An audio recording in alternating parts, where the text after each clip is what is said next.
Señoras y señores, buenas noches y bienvenidos a este programa especial de los servicios informativos de Asturias Televisión, en el que a lo largo de la semana les queremos acercar las principales propuestas de los partidos políticos que se presentan a las elecciones del próximo domingo 26 de junio. Como en otras ocasiones, lo hacemos entrevistando a los cabezas de lista del Congreso de los Diputados de las formaciones con representación en la Junta General del Principado. Hoy está con nosotros Ignacio Prendes, que lo es de Ciudadanos. Señor Prendes, gracias por aceptar la invitación de Asturias Televisión. Gracias por invitarme. ¿Por qué ha habido que repetir elecciones? ¿Y en qué medida se sienten responsables en Podemos de que las formaciones que resultaron elegidas el 20 de diciembre de 2015 fueran incapaces de llegar a un acuerdo de gobierno? Bueno, ha habido que repetir elecciones porque ha habido partidos que, digamos, bloquearon la posibilidad de que se alcanzase un acuerdo político, ¿no? Nosotros creemos que la lectura correcta del resultado del 20 de diciembre nos abocaba a sentarnos a la mesa y a tratar de negociar un acuerdo, un gobierno de cambio, ¿no?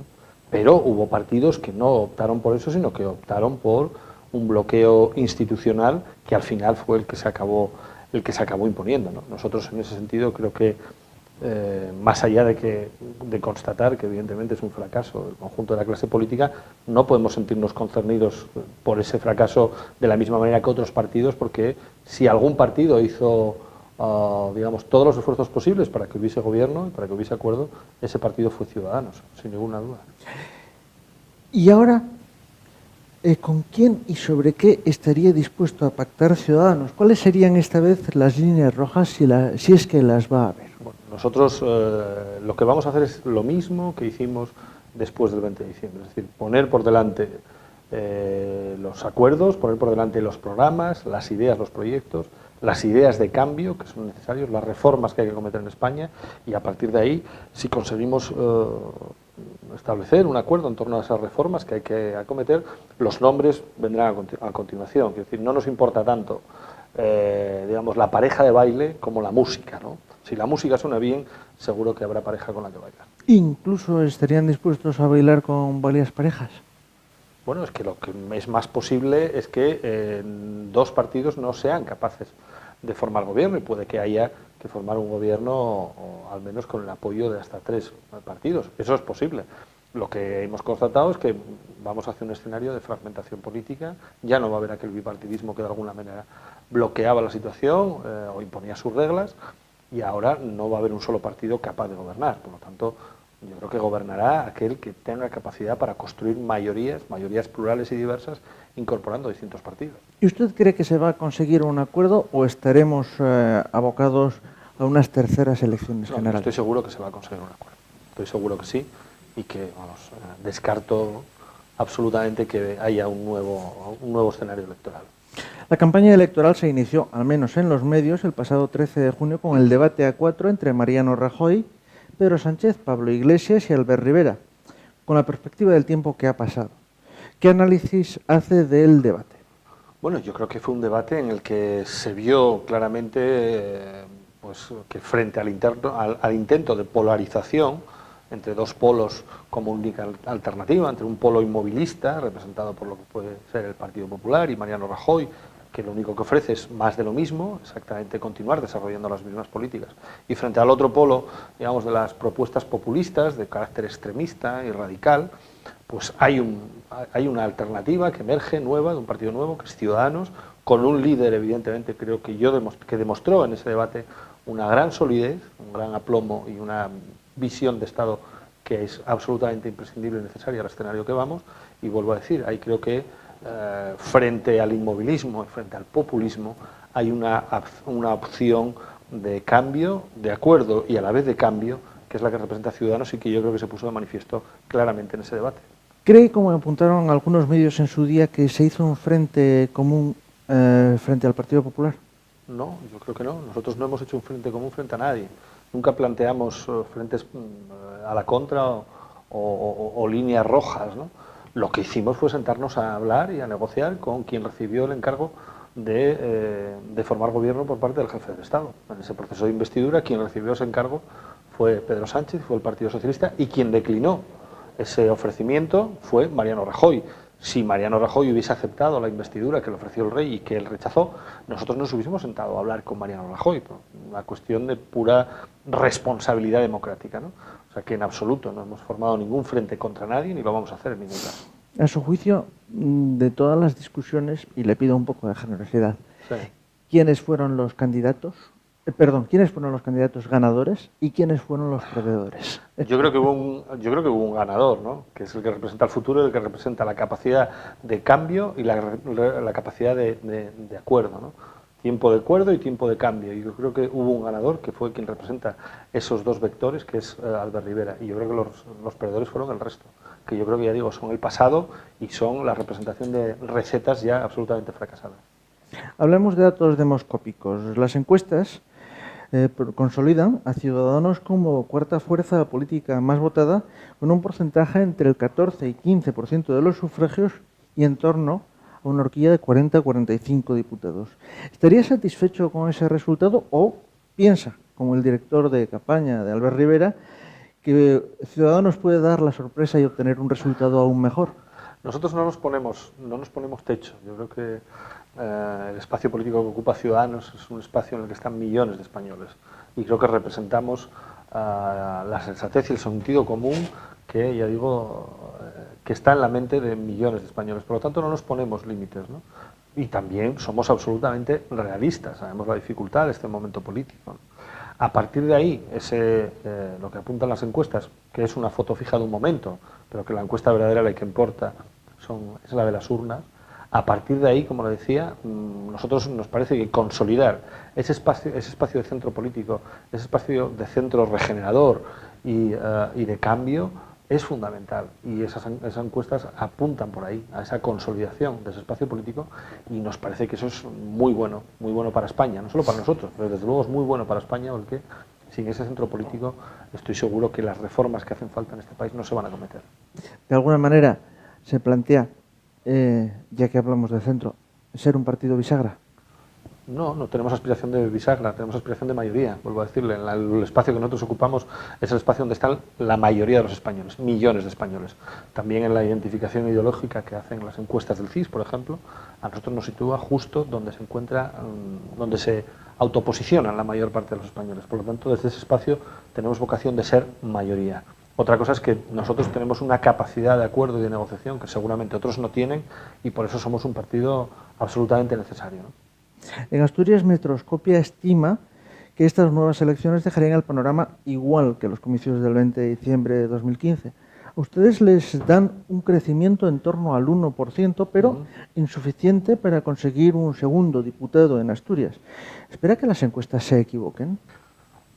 Como le decía antes, nosotros no nos ponemos techo, y a partir de ahí vamos a trabajar con toda la intensidad del mundo para conseguir el mejor de los resultados posibles. Como no nos ponemos techo, pues lo que esperamos es que recibir el mayor apoyo posible. Por supuesto, si podemos crecer en número de votos y también en número de diputados, pues mejor que mejor. Pero desde luego nuestro objetivo fundamental y prioritario en este momento es consolidar el espacio político que surgió del 20 de diciembre y que va a ser necesario. Lo primero, la consolidación, y a partir de ahí el crecimiento, ¿no? Yo creo que ahora mismo, ante el escenario que se produce de una repetición electoral muy seguida de los anteriores comicios, vuelvo a decir, lo más racional, lo más sensato es optar por la consolidación, sin descartar el que haya un crecimiento importante. Una consolidación que, en cualquier caso, tendría que llevar a la formación de un gobierno, porque, claro, mantener el statu quo sería un fracaso. No, quiero decir la consolidación en cuanto a número de votos, no me refiero espacio a ustedes, político. No me refiero a ustedes, me refiero en general sí, por supuesto, al arco parlamentario. Por supuesto que el objetivo prioritario para cualquier político que se presente ahora mismo a las elecciones es desbloquear la situación política y conseguir que haya un gobierno. Desde luego, para nosotros eso es un objetivo prioritario. ¿Prioritario? Sí, sí. Vamos a repasar, si le parece bien, alguna de las medidas que proponen en su programa electoral, y le ruego que me indique de forma especial cómo pueden incidir en Asturias. Vamos a empezar por el tema laboral. Un nuevo contrato estable e indefinido. ¿Reforma laboral, sí o no? Reforma laboral, pero reforma de nuestro modelo de relaciones laborales. Desde luego, nosotros no estamos conformes con la situación que vive ahora el mercado laboral. Un mercado laboral aquejado de dos grandes problemas, la dualidad y la precariedad. Uno van de la mano del otro, y que tenemos un problema estructural, no conseguimos bajar del 20% de la tasa de desempleo, estamos a la cabeza de Europa y llevamos prácticamente 8 años, casi 9 años, con esa tasa por encima del 20%. Por lo tanto, hay un problema estructural que hay que atajar y nosotros planteamos en ese sentido ese contrato estable, indefinido, con derechos desde el primer día, para que los trabajadores puedan, desde el primer día, tener un contrato con derechos, no como ahora. Hay ahora mismo una situación en la cual hay una gran diferencia entre unos trabajos, digamos, indefinidos, fijos, con un nivel estimable de protección, y unos trabajos temporales, sin protección de ningún tipo y que no permiten, digamos, generar un proyecto de vida. Por lo tanto, ese contrato estable indefinido es por lo que nosotros optamos. Son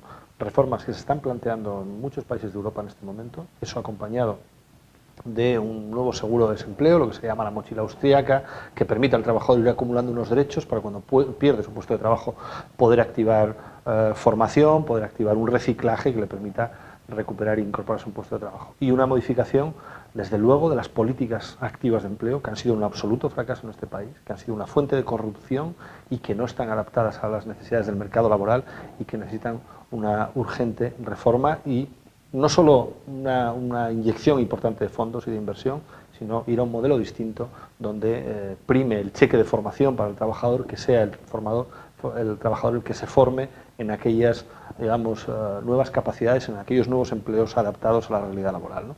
Ese paquete de reforma del mercado laboral es lo que nosotros planteamos. Desde luego, lo que nos parece es que la derogación solo por sí misma, derogar por derogar y volver al pasado, volver al modelo de Zapatero de 6 millones de desempleos, no es desempleados, no es alternativa. La derogación, no necesitamos derogaciones, sino que necesitamos reformas. Casi se me anticipa usted a la pregunta que tenía preparada. ¿En qué consiste? ¿Qué es la mochila austríaca? La mochila austríaca es un fondo que va acumulando el trabajador año a año y que le acompaña en los distintos puestos de trabajo a los que pueda acceder. Es decir, se añadiría a la actual protección por el desempleo, y lo que iría acumulando unos derechos con un fondo económico que puede activar en el momento que pierda un puesto de trabajo para implementar una nueva formación, para desarrollar un proceso de reciclaje, o ir acumulándolo si es que mantiene su puesto de trabajo y no da lugar a activarlo para la época de la jubilación, ¿no? Digamos, es un fondo específico que acompaña al trabajador, que no lo pierde porque pierda su puesto de trabajo, y que le permite, como decía, abordar procesos de reciclaje y de nueva formación en el caso de que tenga que acceder a un puesto de trabajo nuevo. ¿Y a partir de qué momento legislativo se empezaría a llenar esa mochila? Bueno, a partir de que tengamos la capacidad para desarrollarlo, ¿no? Y acometer esas reformas, ¿no? Es decir, no habría retroactividad. No, sería evidentemente para los nuevos contratos que se vayan a desarrollar a partir de la entrada en vigor de esa ley, ¿no? ¿Qué medidas plantean para los parados de larga duración y los mayores de 45 años que han perdido su empleo? Bueno, como les decía, nosotros creemos que hay que cambiar completamente el sistema de las políticas activas de empleo, ir a unas políticas activas de empleo mucho más pegadas a la realidad del mercado laboral. Se están desarrollando cursos que no tienen ninguna demanda, y en otros casos vemos como que hay determinados puestos de trabajo que piden las empresas y que no encuentran en este momento formación en esos programas, ¿no? Por lo tanto, revisar el catálogo, digamos, de cursos. Segundo, ir a un cheque formación, que sea el propio trabajador el agente de su propio reciclaje. Tercero, acompañamiento en ese proceso por parte de los servicios públicos de empleo, a los que hay que someter una profunda reforma. Los servicios públicos de empleo no están cumpliendo su función de reciclaje y de búsqueda de puestos de trabajo. Y vuelvo a decir, a partir de que se haga ese reciclaje, que sea el propio trabajador el que decida cuáles son las mejores opciones para su nueva formación. Entonces, con respecto a los cursos de trabajo, debería haberlos, pero la pregunta es, ¿quién y quién debería dar esos cursos? Esos cursos, hay un mercado, puede ser el mercado donde se provean los cursos. Evidentemente, a partir de ahí, nosotros no estamos cerrados a que sean entidades sin ánimo de lucro, patronal, sindicatos o empresas privadas las que provean de esos cursos. Al final será el mercado, es decir, la capacidad que esos cursos tengan para facilitar una formación que te permita acceder a un puesto de trabajo, lo que determinará los que serán más demandados o menos, ¿no? Es evidente, al final esto es una cuestión de resultados, hay que evaluar los resultados que se consiguen con esa formación y después de esa evaluación, evidentemente, pues que sea el propio trabajador el que decida. Yo creo que el cheque de formación lo que facilita es que sea el trabajador el que decide cuál es la formación que necesita y no que como es ahora, que en muchos casos son los propios patronales o sindicatos los que deciden qué cursos hay que prestar, ¿no? Y en cuanto al sistema de empleo, ¿en qué falla y cómo se puede reformar? Bueno, el sistema de empleo falla en lo que le decía, la dualidad, la excesiva temporalidad y la excesiva, pérdida de derechos por parte de los trabajadores. Luego, además, ha surgido una nueva categoría de trabajadores que son estos trabajadores pobres, digamos, ¿no? Que no son capaces, a pesar de tener un puesto de trabajo, de llegar a conseguir una retribución digna que te permita organizar tu vida, ¿no?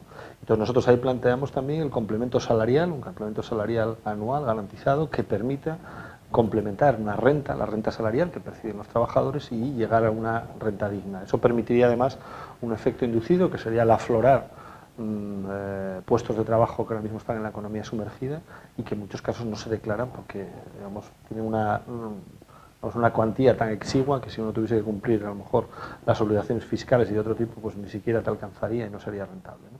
Dedican ustedes todo un apartado de su programa, el segundo, a la unión e igualdad de todos los españoles, con más de 80 propuestas. ¿Nos podría apuntar las que a su juicio serían más relevantes? Bueno, lo primero, nosotros nos oponemos de forma expresa y radical a los referéndums secesionistas que están planteándose desde alguna fuerza política, ¿no?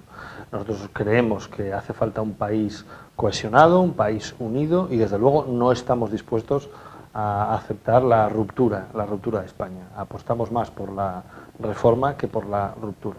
Sí creemos que hay que abordar reformas, nuestro modelo territorial, reformas en la financiación autonómica es fundamental, una financiación autonómica que sea capaz de garantizar un mismo nivel de servicios en todas las comunidades autónomas, independientemente del lugar en el que se resida. Por eso nosotros somos partidarios de que los derechos básicos y esenciales, como son la educación, como es la sanidad, como son los servicios sociales, vayan acompañados de una financiación estatal y no que dependa un poco de la capacidad económica de cada comunidad autónoma. Eso incorpora una enorme desigualdad. Por lo tanto, los derechos básicos se tienen que garantizar desde el Estado con una reforma de nuestro modelo de financiación. ¿Esa igualdad supondría la recuperación de competencias como justicia o sanidad por parte de la Administración central? No es necesario. Nosotros creemos que lo que es necesario es que haya una financiación suficiente para que se puedan prestar el costo de los servicios en cada comunidad autónoma, se pueda asumir y se pueda garantizar, ¿vale? Luego, a partir de ahí, hay un contenido común de cada uno de esos servicios que hay que garantizar. Se ha optado en muchos casos por privilegiar, digamos, aquellos contenidos que nos separan o que nos dividan o que son propios de cada comunidad autónoma. Creemos que tiene que haber un modelo único, más con las distintas peculiaridades, pero eso no implica la recuperación de competencias. Yo creo que la financiación igual, un modelo común, garantizado desde el Estado, yo creo que eso es lo que hace falta. Ignacio Prendes, ¿estaría dispuesto Ciudadanos a abordar una reforma constitucional fuerte, una reforma que implicara la disolución de las Cortes y la convocatoria de nuevas elecciones? Sí, nosotros planteamos que hace falta una reforma constitucional, pero lo fundamental en el ámbito de la reforma constitucional para nosotros es mantener el mismo, digamos, espíritu o principio básico de la Constitución del 78. Esa Constitución, que es la que nos ha permitido vivir en el mayor periodo de democracia de nuestra historia, se construyó en base a un principio básico, que no era una Constitución de partido, no era una Constitución de nadie contra nadie, sino que era una Constitución de todos. Y por eso ese principio es esencial. Necesitamos mantener ese principio. Es decir, la reforma constitucional tiene que ser una reforma que venga acompañada de un gran consenso, de un gran acuerdo transversal, no ideológico, y una reforma constitucional en la que, por lo tanto, la mayoría de los españoles se puedan sentir identificados. Ese es el principio esencial. Luego, a partir de ahí, una vez preservado ese principio, podemos entrar en contenidos, pero lo básico es esto que le acabo de decir. ¿Qué materias serían más necesarias? Bueno, nosotros planteamos la incorporación de un nuevo catálogo de derechos sociales. De hecho, a la salud, derecho a la vivienda, incorporándolos como derechos fundamentales, ¿no? Derecho a los suministros básicos esenciales, derecho a la información y la transparencia, incorporando ya digo, un nuevo catálogo de derechos básicos. Reforma, desde luego, del modelo territorial, que es un modelo territorial que a nosotros nos parece insostenible, y a partir de ahí bueno, se pueden abordar otras cuestiones como la reforma de la preferencia del varón sobre la mujer en la sucesión a la corona, pero básicamente serían estas. Con respecto a la educación, ¿qué reformas considera usted más urgentes y necesarias? Nosotros en educación lo que apostamos es por un gran pacto, un pacto nacional por la educación, que dé estabilidad al sistema. No podemos seguir encadenando reformas educativas tras reformas educativas. Cada partido llega y hace su ley educativa y al final acaba siendo un caos, ¿no? Tenemos que combatir la tasa de abandono escolar, que en nuestro país es una tasa de las más altas de Europa, y tenemos que ir a un modelo de educación de calidad que permita capacitar a nuestros jóvenes, a nuestros niños, para competir en un mercado global y abierto. Planteamos eso desde un pacto, un gran pacto nacional.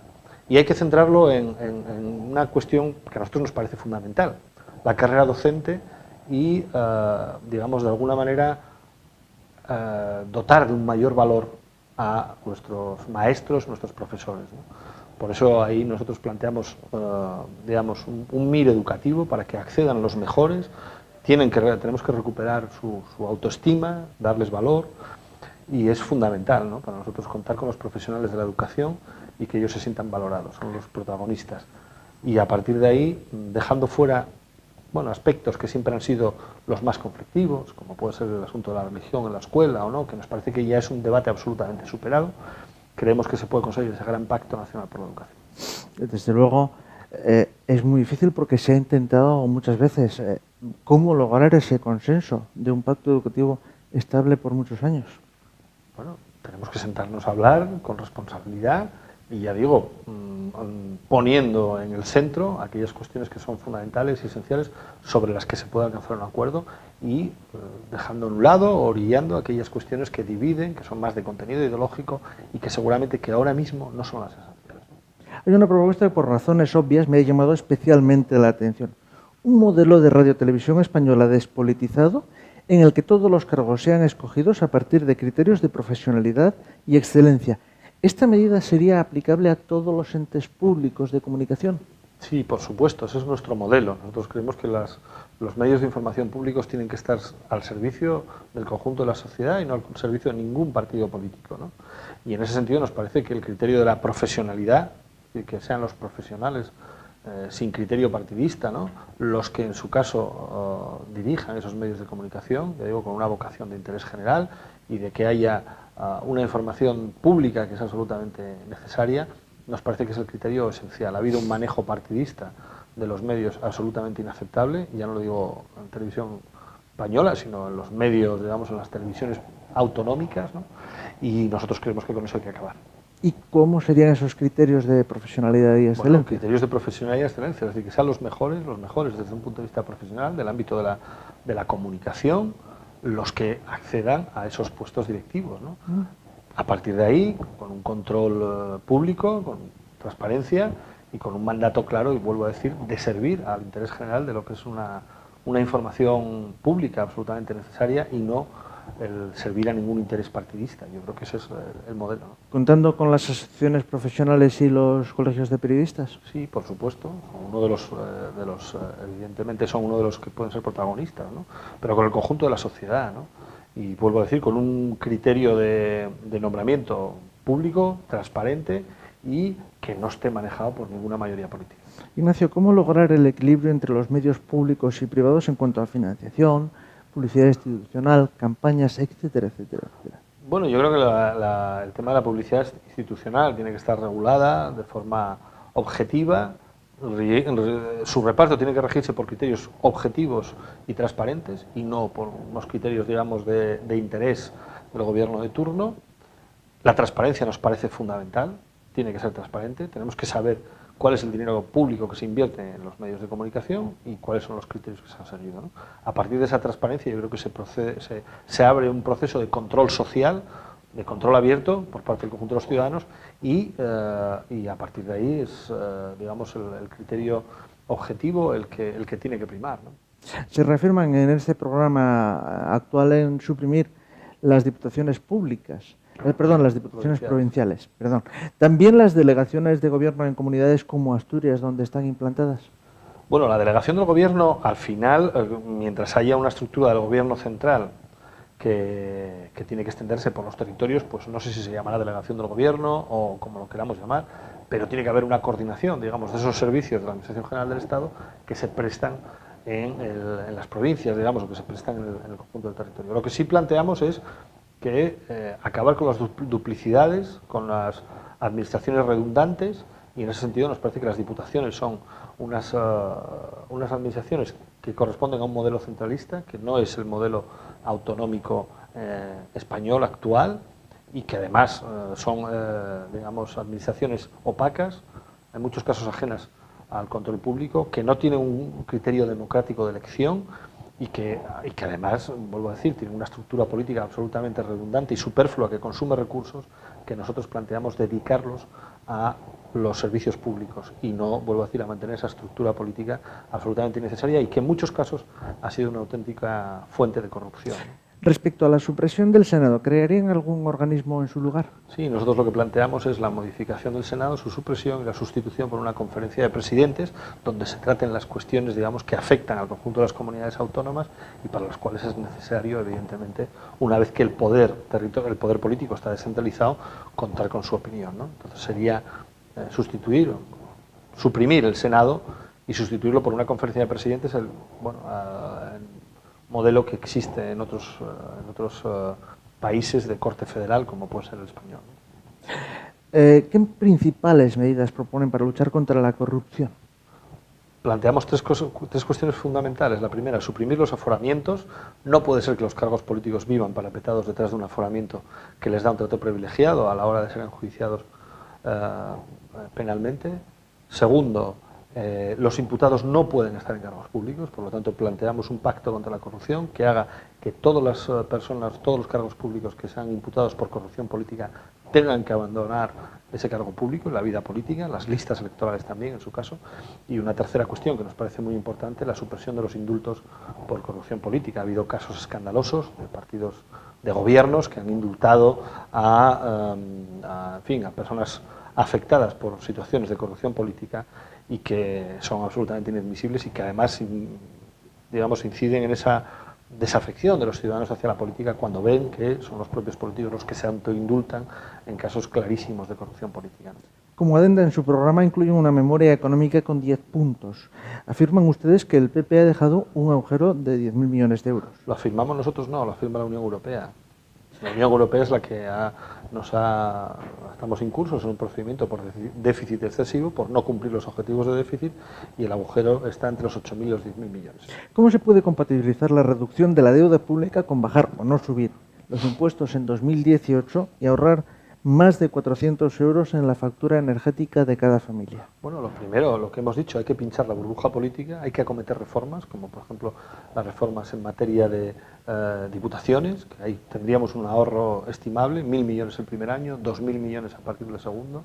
Tendremos también un plan específico de lucha contra el fraude fiscal.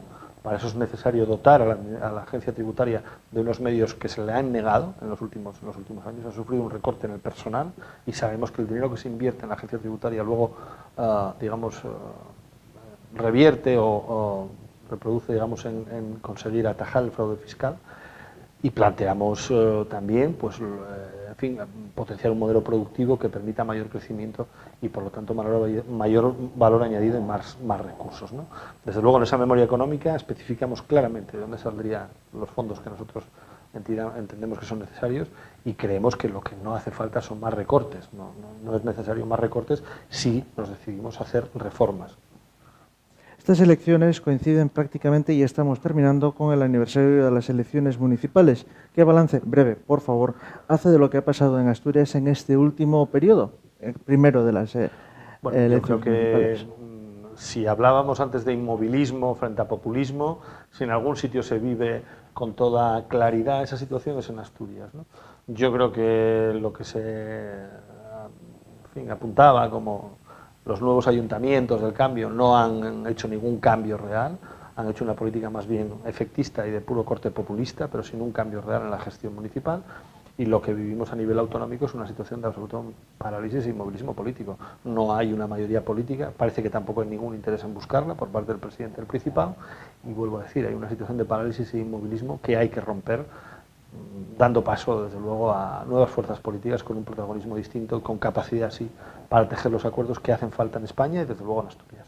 Usted es abogado de profesión, señor Prendes, Ignacio, así que le propongo que, con brevedad, en esa Cámara les dé a los asturianos las conclusiones definitivas, vamos, que les convenza, con brevedad, por qué deberían votar a la candidatura que encabeza usted.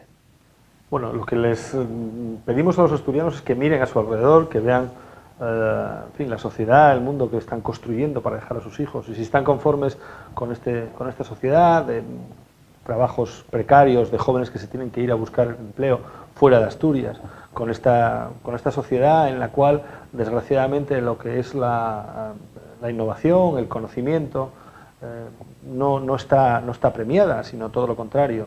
Si creen que nos merecemos una sociedad mejor, lo que les pido es que apuesten por opciones nuevas, que se olviden del inmovilismo de los que no tienen nada que ofrecer, nada más que más de lo mismo, que no tienen por qué votar con la nariz tapada, no tienen por qué votar a aquellos que ya les engañaron, que ya los engañaron en el pasado, haciendo promesas que no han cumplido, no tienen por qué votar a los que han sido incapaces de atajar la corrupción que viven dentro de su propio partido y que no han sido capaces de cortar con ella, y que no tienen, por lo tanto, las manos libres ni las manos limpias.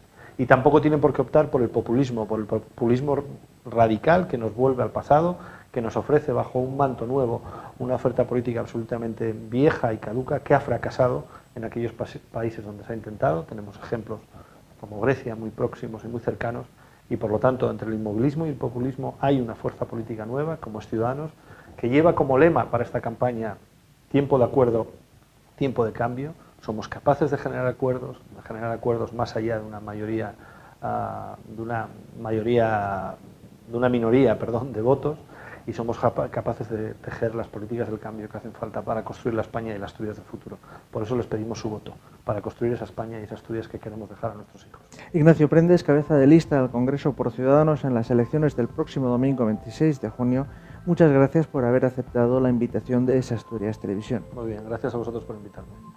Y a todos ustedes, gracias también por habernos seguido en este especial informativo. Buenas noches.